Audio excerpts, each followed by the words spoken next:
Part 1. The Suit and the Silence. Before we begin, if you find yourself drawn into the abyss of this story, consider subscribing to this channel. We delve into the darkest corners of the SCP universe, and you won't want to miss what comes next. Now, let us begin. The object is designated SCP-5000. Its official classification is safe. It is a suit of mechanical armor, a prototype, absolute exclusion harness, designed by the SCP Foundation. On April 12, 2020, it appeared in a flash of light within the containment chamber of SCP-579 at Site-62C. Inside it was the body of a man. His name was Pietro Wilson. He was a technician for the Foundation, stationed at a different facility, Exclusionary Site 06.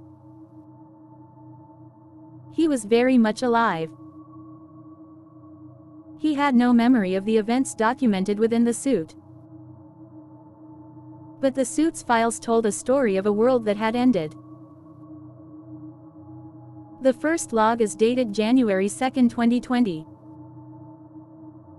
Wilson, writing from within the suit, describes his terror. He was at Site 06 when a mobile task force, ZETA-19, the Lone Ones, arrived and began executing personnel. He barely escaped, donning the absolute exclusion harness, which rendered him conceptually invisible. He watched as the MTF returned to confirm the kill count, then left without a word. Wilson made his way to a safe house. He tried to connect to the Foundation's network.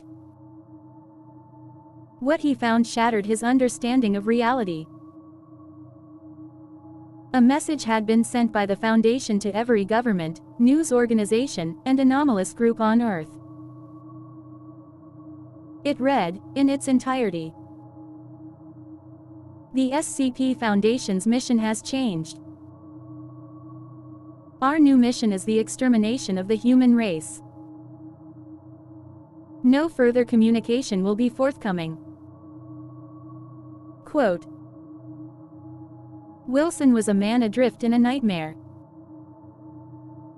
The Foundation, the very institution built to protect humanity, had declared war on it.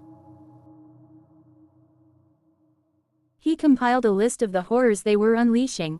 SCP-96's face was broadcast worldwide, SCP-662 was used for assassinations, SCP-610's flesh-eating plague was unleashed on cities, and SCP-682, the unkillable reptile, was simply set. This was not a containment breach.